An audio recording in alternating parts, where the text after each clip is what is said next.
comes to kapha dosha, because it's so heavy and it's earth and it's dense, and if let's say if it's too much, and psychologically if you look at it, then not having the motivation to move yourself, or even to point of like depression tendencies might take over, which is why obesity sometimes.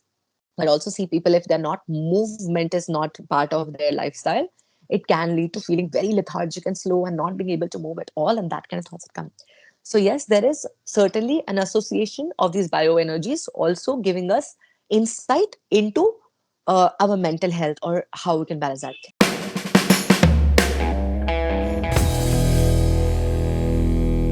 A big gratitude to you, Amrita, for being a part of this podcast. I'm super glad that you could make it. And thank you so much for taking out time. It takes a Thank lot to you. share this space with someone, for us to have this our conversation, sharing energy. So I'm going to quickly start off. I have, like I spoke before, have been a fan of you, and not so much for just what you share, but a lot of research and a lot of information that you put into, that you create, right? You have educated yourself in a lot of ways to help others. Yeah. Um, so Ayurveda, as this word is, to be honest, slapped across a lot of places. It's just Ayurvedic, extracts, herbs, and people just use it as synonymous to a lot of other things which are perhaps say natural, maybe. So I just wanted to start off this podcast with a clear understanding of, if you could just like a very short understanding, make people understand what does it really mean when we say Ayurveda, like what are the foundational principle in that sense, and what is the mind and body connection in that. Right. Thank you so much, Symbol, first of all, for having me over. I love an opportunity always to talk about this, because I would say I rediscovered Ayurveda like only in last couple of years, like 7, 8 years. Okay. It's been an incredible journey to just getting to know that we have been sitting on an amazing treasure of wisdom, and we're looking for answers everywhere else. And as you rightly said, it's so easy to package anything under the like Ayurveda, because people think it's natural, it's the way, all of that. And like how every every second or third ad at some point of time on TV used to sound like Ayurveda guno se sampurna, Yeah, So, exactly, exactly, so, exactly. so. So true. By the way, so I've been a voiceover artist. I've been a radio jockey. So for me, Ah, this is something that I've always gotten as a mass lovely. communication student. I've always seen what the branding, storytelling, the Right. marketing thing is. So I understand that how Ayurveda can be a really great selling point for people, specifically to people who are our mummies, papas, uncle, aunties, that True. generation, because though they have, array, they have this understanding of this allopathy is bekar, it has side effects, Right. allopathy nahi jana hame Right. home remedies hame Home मतलब खांसी remedies. हुई तो हमें, या हमें sir दर्द हुआ तो हमें ये नहीं करना है, हमें चलो पुदीना चाय बना लो, या हम अदरक वाली चाय पी लेंगे, या हम लोग खांसी हुई तो हम लोग अदरक शहद ले लेंगे. सो जब हम ये देखते हैं, या फिर तबीयत खराब है तो हल्दी दूध पी के सो जाओ and things like that. So when I started rediscovering, and I'm calling rediscovering because it already has always been existed, and it's also not.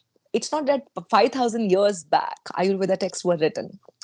Right. Those texts were written as form of Sanskrit shlokas on bel patras.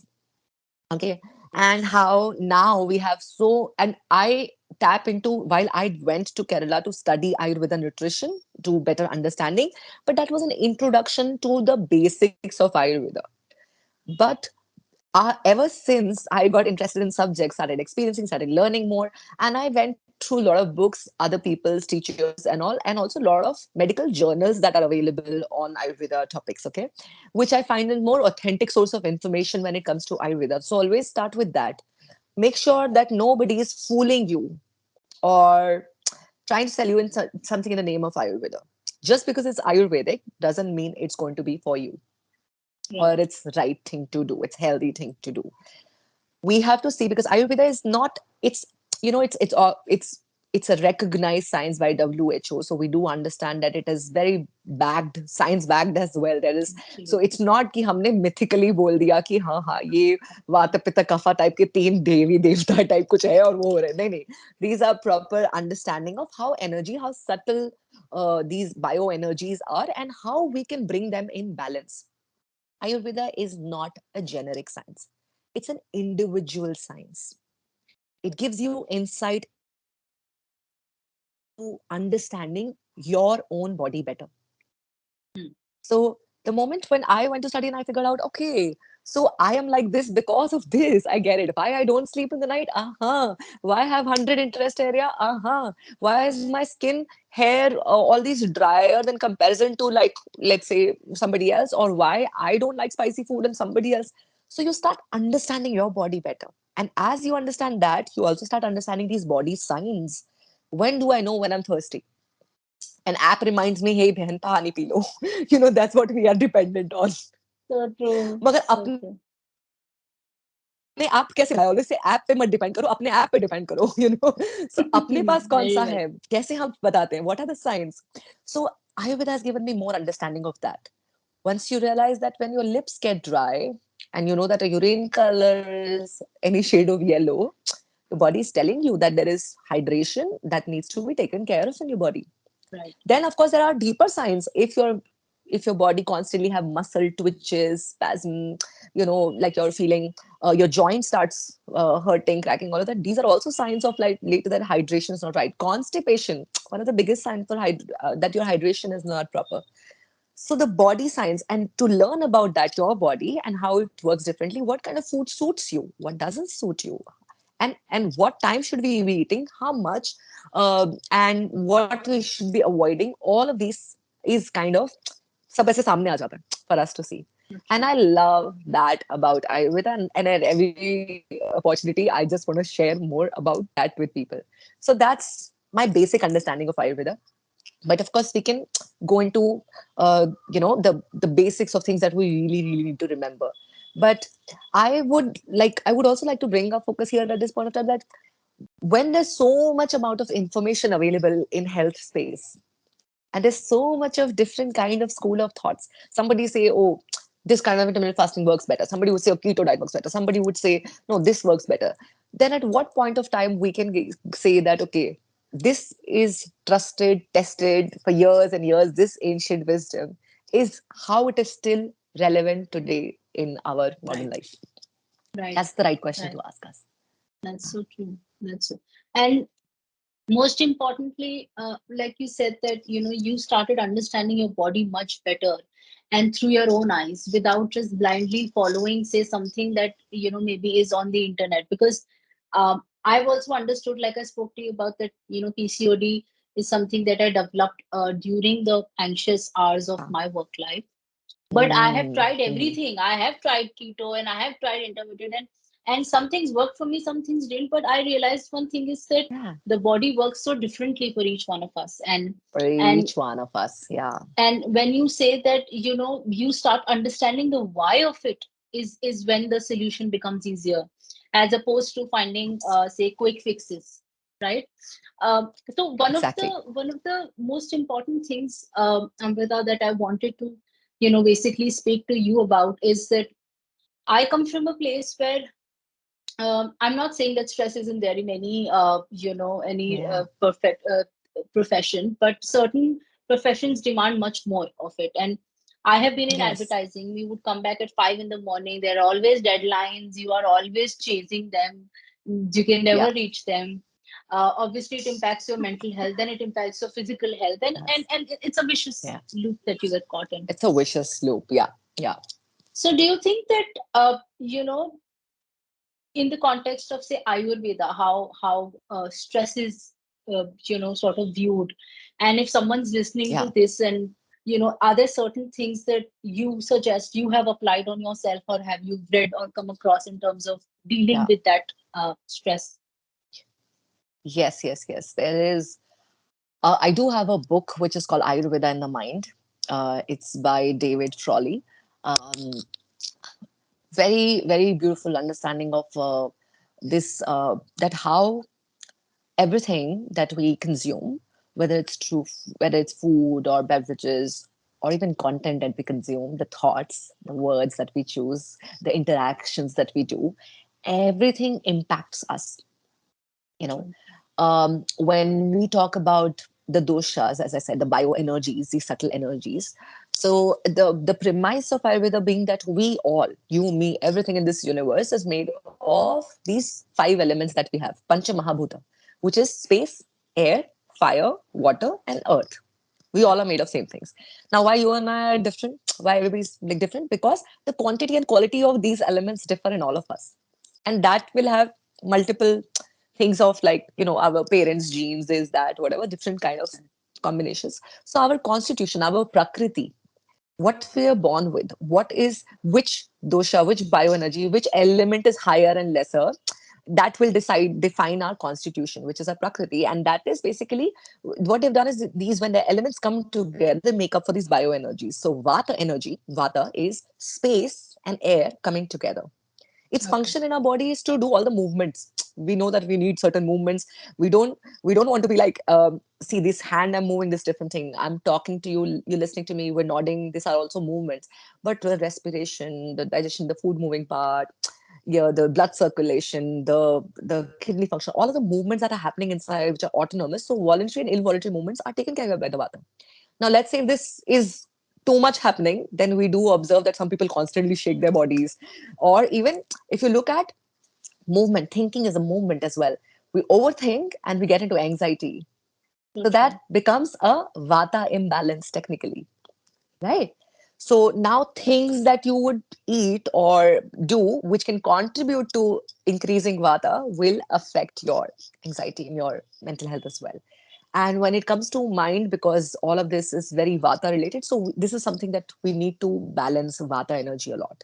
When you look at the second, which is the pitta, which is fire and water coming together, it helps us with metabolism, it helps us with our regulating body temperature, it helps us with our vision and our skin appearance. So pitta is that energy. Now we know that if there's too much heat in the body, then people do experience sometimes acidity, sometimes start sweating too much, um, skin breakouts, rashes, allergies, and just temperament. Some people are just Right. constantly irritated. Irritated. And Yeah. yeah, and because there's so much heat in the body, they get very they digest their food very easily because it starts digesting, right? So, and every few hours they're hungry, and if they don't get their food, they're the people who become hangry. you know Yeah. so it's True. made for Yes. pitta people. So you start understanding, so you have to also balance that. If it's not enough heat, we'll not be able to digest or do the proper metabolism. So we need that, which is why then probiotics, that kind of spices and warm water, these kind of things help us, right? Where we can push, where we can nudge our metabolism to be in a better space. So that's why drinking warm water first thing in the morning, ushapan, can really help people to remove, just flush out the toxins with body and just flush out the waste. Simple. Toxins तो बात की Right. बात है, waste हमारी body waste create कर रही है. We have to help it excrete that.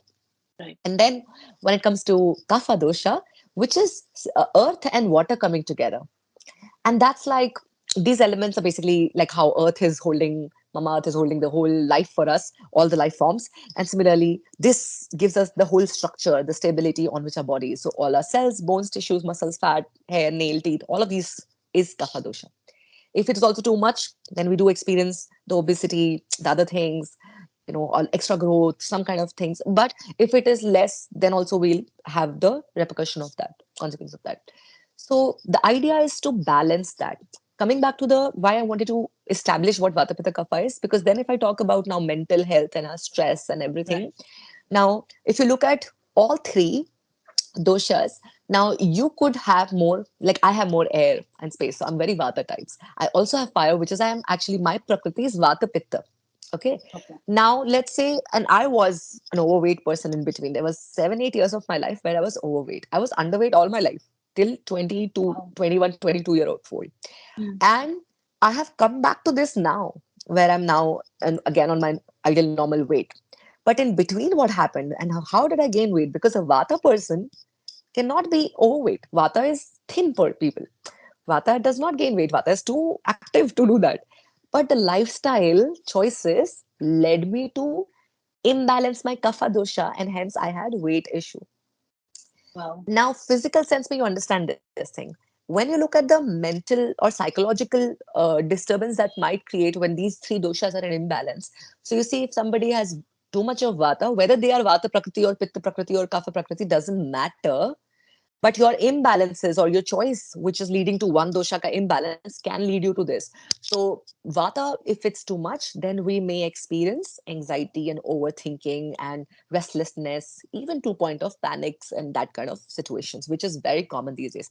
When pandemic hit, a lot of people experience anxiety for the first time, Right. right? And we've always experienced in, there is this, of course it comes to that one stage where we also, with the overwhelm amount of anxious thoughts, there's too much, and we're like, oh, kya hoga, kya nahi hoga? Like sometimes you're not saying it, but it's all going too much, it's so chaotic. And Right. sometimes instead of that whole movement, we kind of, our body freezes, it goes into shock, like it doesn't then know what to do, get overwhelmed with that as well. Different people will have different psychological or physiological reactions to the whatever experiencing. But I would say vata is about that. And sleep not being proper, that also is a vata sign to have. Now, if of course, as a pitta mentioned, that temperament or anger issues, irritability issues, all of that comes during that. And if it's too much, then if your anger has led, like has increased to that point, not only is it going to affect you internally and externally, also going to affect all your relationships and your work area and everywhere. Nobody would want to hang out with you, bro. Absolutely. you True. know and then Yeah. comes to kapha dosha, because it's so heavy and it's earth and it's dense, and if, let's say, if it's too much, and psychologically if you look at it, then not having the motivation to move yourself, or even to point of like depression tendencies might take over, which is why obesity sometimes, but also see people, if they're not, movement is not part of their lifestyle, it can lead to feeling very lethargic and slow and not being able to move at all, and that kind of thoughts that come. So yes, there is certainly an association of these bioenergies also giving us insight into our mental health or how we can balance that. And if we can balance our these doshas, if we can balance our agni, the metabolism that helps us in digestion, all of that can really help us in overall being. So Ayurveda science is not just for the body, but also for mind, body, and soul, because it also talks about the whole holistic experience of it.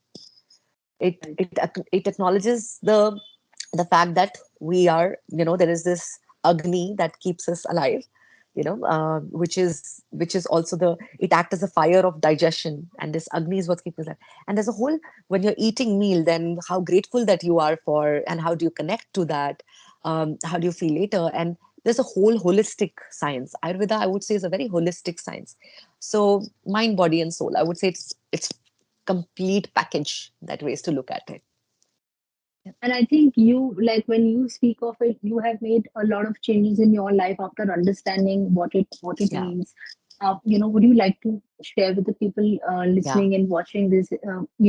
I'm sure all of us have these yeah, phases of anxiety and stress in yeah, our life, yeah, and were you able to sort of deal with it in terms of yeah, through Ayurveda as an anchor in your life? yeah. Not only Ayurveda, though, I would say. There is like, multiple package that you require. Ayurveda knowledge did help as well. But also I found it like, this is, first of all, like, heads up, I'm also work in progress. There are days Absolutely. where there is, and the anxiety is too much. There are days where there has depressive tendencies. And I got diagnosed with these things very early on in my, like when I was 17, 18. And even like last 4 5 years, I have had many times these kind of diagnoses with the um, in terms of like getting medically understanding, okay, what's happening, why am I feeling this way. So I did use Ayurveda knowledge to see how I can bring myself more in balance when it comes to body as well, because I did correct my lifestyle habits which were related to eating, which helped me with losing all this weight, Right. right? Right. Because otherwise, an overweight vata is an oxymoron, you know. True. But when I corrected that, it really helped me to lose a weight. So physically, I can see there's a huge shift that happened. And when it comes to understanding thing as well, I understand, for example, vata dosha, which is what, if it's an imbalance, it is also causing me, this nervous system is not feeling, let's say, regulated, or when I'm not feeling mentally grounded or calm or whatever. How can I do that? How can I balance my vata? And that's when I understand the practices, dincharya practices, where there are everyday daily practices as per Ayurveda that's recommended. If you do all of those practices, they really help you in bringing in more equilibrium. And there are certain practices that support vata balancing a lot. So two practices that really, really worked for me. One is that when you understand that vata is very dry in nature, very light in nature. So if you can contribute to the foods externally and internally, which has good fats, Mm. so that really helps with balancing the vata. So there were times like and so good fat internally will of course be through the ghee, the nuts and seeds, the right kind of oils, and all of that, right? The good fats. And then there can be also the insight into applying, like doing practice like abhyanga, which is daily oil massage, and using a warm oil like a sesame oil for that really helped me. These abhyanga practice and this taking care of the fat consumption, these two have helped me most, I would say, to balance the vata. And I've done other things also. Like I have a whole repertoire of like journaling practices, breath work, and somatic movements, and this yoga and that, and crystals, and this every energetic practice that can help me stay sane in this world. I would do it. So true, so true. I I can totally relate. yeah, I have been intrigued and curious about all these wellness practices for so long, and last 6 7 years that I've invested my time, energy, efforts, money into trying out many things. And what I have today is more simpler understanding and a little bit of like a bouquet of a little bit of this, a little bit of that, a little bit of this. And earlier I used to call it khichdi, but now I call it like a little bouquet. Khichdi is also fine because Yeah. khichdi is like a pre-digested meal for you, which is why Ayurveda also loves the idea of that. But coming back to when you start understanding that how you can balance yourself better.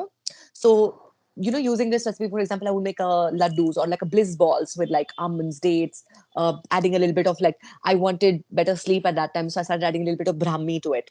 There were other time where I was looking for more strength and I added a little ashwagandha to it. So, and nuts, seeds, coconut, I know all of these are good fats for my vata body. And I love chocolate flavor also. So that kind of adds here. Dates is adding the sweetener. So then I would make a little bliss balls and just having that, especially on the days like you're feeling like, and then you just eat little, and instead of like, because your body will still crave, you will crave something sweet, something fatty, something creamy, a dessert, and you'll end up eating like a Belgian chocolate cupcake, or you want to go through as an ice cream. But instead, knowledge and the intention to feed, to nourish your body better, you can have. And because I'm also like a cook and I like trying out the recipes and all that, so these are the kind of recipes that I do, cacao bliss balls and things like that. I did a lot of those. So it's been interesting to apply this knowledge. Like I've always loved coffee, but I know what does to my vata body and vata mind. So then making sure that if I'm having, I love my Americanos, but if I'm having that, Ayurveda recommends that if you're having coffee, then you have it with a little bit of ghee and a little bit of elaichi powder. That can balance the the light, airy, dry property of the coffee. Okay. And coffee also fermented products, so it also will increase pitta, also will increase vata. So great for, let's say, a kapha person, but not for kapha. So this is great. So for vata person, and I enjoy my coffee, then what do I do?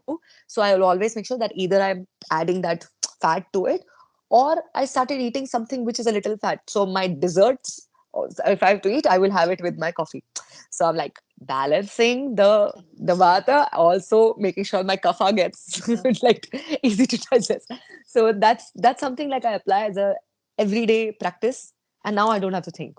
Now I know that I can pair this and this together, and it will That's work a for lot of me. conscious living, Amrita, in terms of understanding each Yeah, and every ingredient of what you put. yeah, How are you nourishing your body and your soul?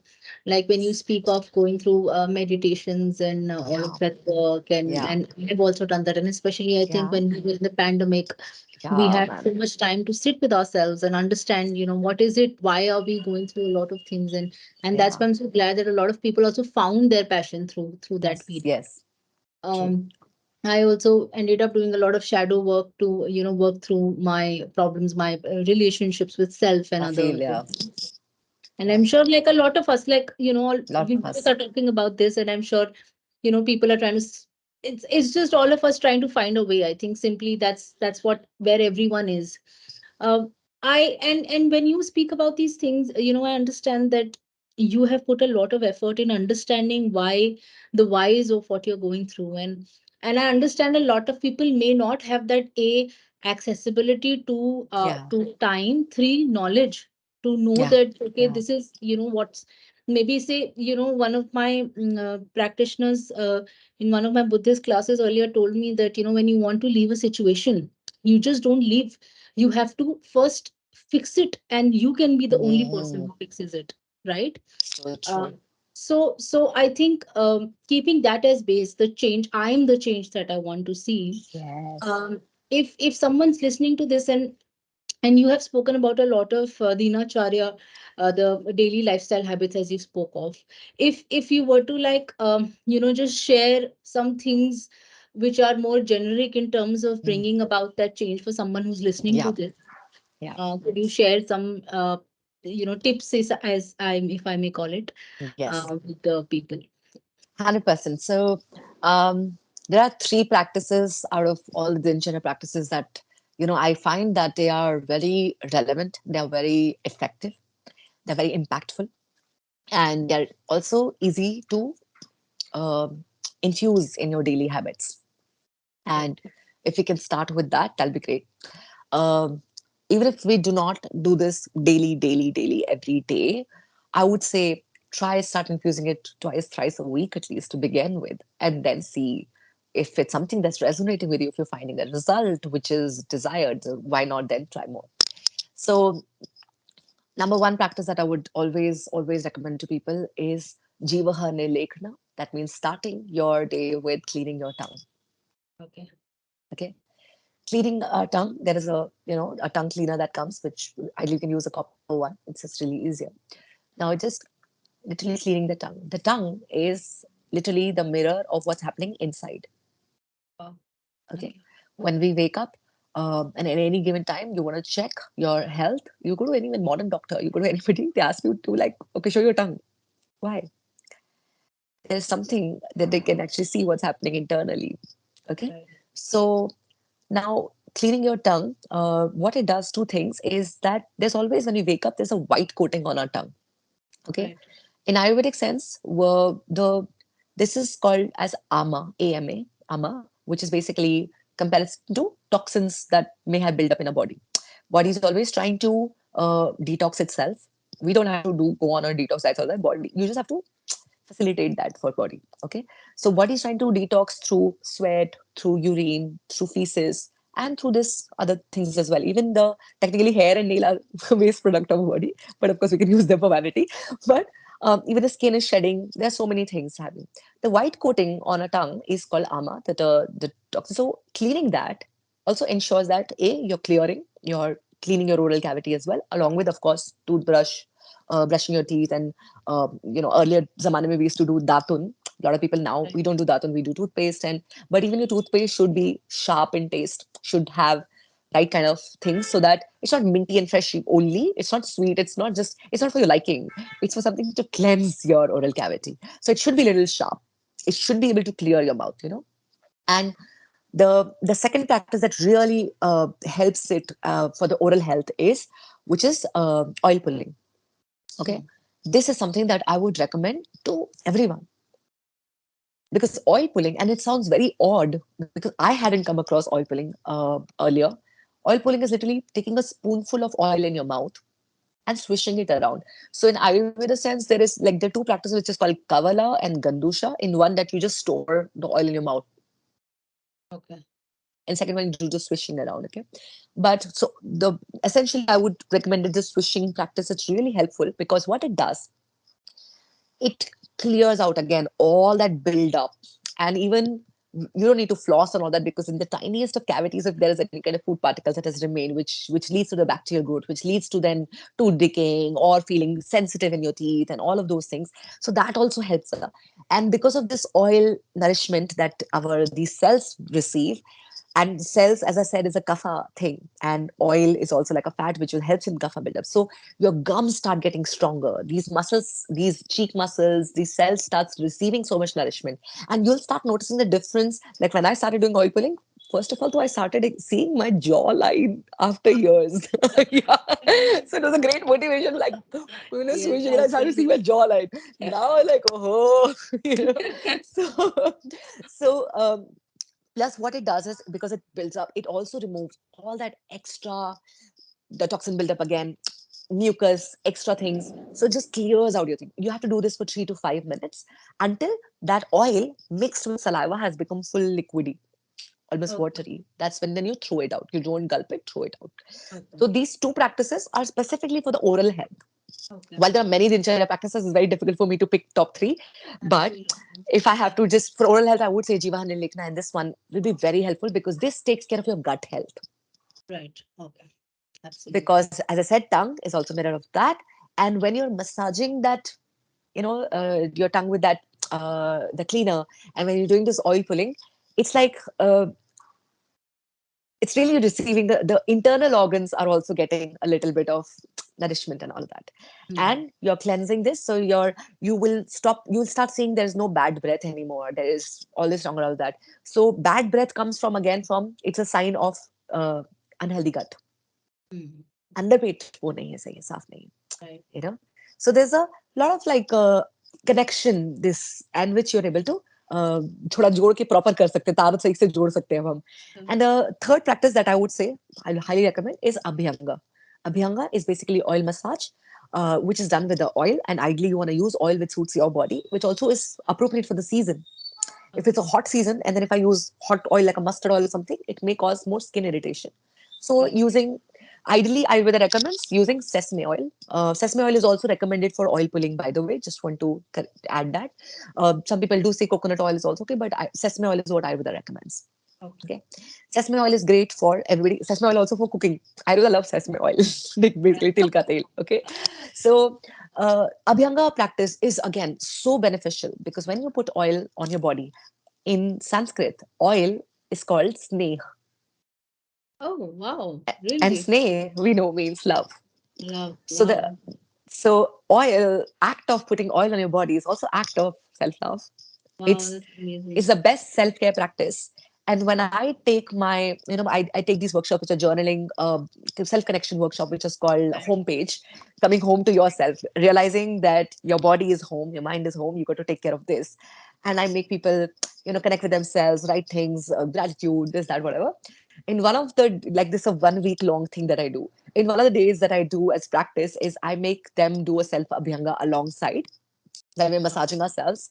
And I tell them the basic principles of what Ayurveda has recommended, that your movement should be downwards because it helps with grounding this vata energy. Okay. On the joints, chest, stomach, you've got to do more rounds, you know. And when I'm doing that, what I have paired it with is also positive self talk. So So true. my self abhyanga that has come with like this kind of intentional self care practice, it's my top most favorite practice to connect with self, and that brings a lot of stability.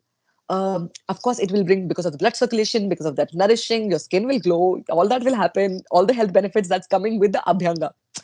Okay. But because of the positive self-talk, and while you're nourishing yourself, this also builds your self-connection so well, because at the end of the day, your self-image, your self-worth, your self-esteem is literally dependent on what you do for yourself. So true. दूसरों के लिए कितना भी करो कम पड़ जाता है बहन. पड़ खुद जाता के है. लिए इतना सा भी करो, बहुत बहुत होता है. बड़ी. सही बात है. सो बिल्कुल सही. अगर हम सिर्फ ये प्रैक्टिसेस को इंटेंशनली कर सके कि आई love this life. I've gotten this chance to live this life in this beautiful body of mine. Yes, it is flawed, it's imperfect. I wish this was that. I wish my hair was thicker, thinner, my height was this, my skin would have been this, and all of that. However, I choose to love and accept myself as I am. So true. And So I'm true. work in progress. And if I want a certain skin goals, hair goals, health goals, I will have to put some efforts. And I would love to put some efforts because I love this. I love taking care of me. So I choose to nourish myself. From that intentional space is what I practice these things, and then I share from there. So How that's that. lovely. How beautiful, Anita. So true. And when you say that, coming from a place of love as opposed to hatred, I think we are so conditioned Or to. punishment. Yes, yes. I think uh, I that earned was a it, or relationship. now I have to do this. Have to It's do it. Yeah, so true. I And want to do this. it comes from so much hatred, and I think that's why when you don't see results, which is often the case because you're not coming from the right place, you get more Yeah. frustrated, and then Yeah. you again get caught up in that. And I think that's so beautiful. um it's, I mean, unfortunately it's almost 1:30, but I'm so glad that I really want to talk to you a lot more, and I'm definitely joining that self abhyangana Abhyanga. abhyanga Abhyanga. class of yours. And I no, to be very honest, it's such a wholesome experience to be able to just while I also imagine that while you're touching every body part, and you're massaging it, you're being aware of what is, Yes. which Yes. most of the times we're not even sure. Like, we go about days and not knowing like what this part of my body is feeling like, because I've never touched it, never seen it. I don't spend time in the mirror. So when you're actually doing that exercise, that self massage, and sending the positive affirmations out, Yes. I think it's such a, I can Wholesome. only imagine what a beautiful, wholesome experience it would be. Yes. So I am definitely coming I there. actually have made a video. So once I upload this, I'm going to Absolutely. share this with you and with Yes, all please. your I'm going to actually share that with this sure. when I take this out, and I 100%. actually want more people to get that information. We could only manage to sort of put Yeah. it in this compact little time, but Right. here's sending so much love to you for doing what you do, and absolutely in of all the information on the love that you share, not just in terms of preaching, but also doing it yourself. Yeah. That's, I think, a Yeah. very big deal. Yeah. Because anyone can read it off a book and be like, five things to work on yourself, Mm. while I'm a mess myself. Yeah. But and while I'm, see, all of us are learning. Like you said, All you're of also us are. work in progress. Yeah. So am I, and Yeah. so is so many people who are going to be listening to this. Yeah. But I just wanted to sort of wrap this up by saying a big thank you, and showing that gratitude and the effort that you put in, and sharing all that you've learned over these years. It to fit with us, like some things I'm definitely going to try the oil pulling. I Please do. just wanted to know, is it supposed to be before, like the before brushing, or Yeah. after brushing, or when Yeah, the oil ideally it should be after brushing. after brushing? Yeah, but some people prefer before as well because then they don't like the oil mouth feel. Right. So So we do I'd a say brush just after do that. it and figure out what really works for What you. works for you? Yeah, 100%. Because initially it may also feel a little awkward, odd to do Right. that. So first get used to this practice and then find your rhythm with it. But I just want to say thank you so much for this opportunity to for me to share from my heart. I genuinely feel very inspired, with all of this, this ancient wisdom that exists, and we're sitting on the treasures.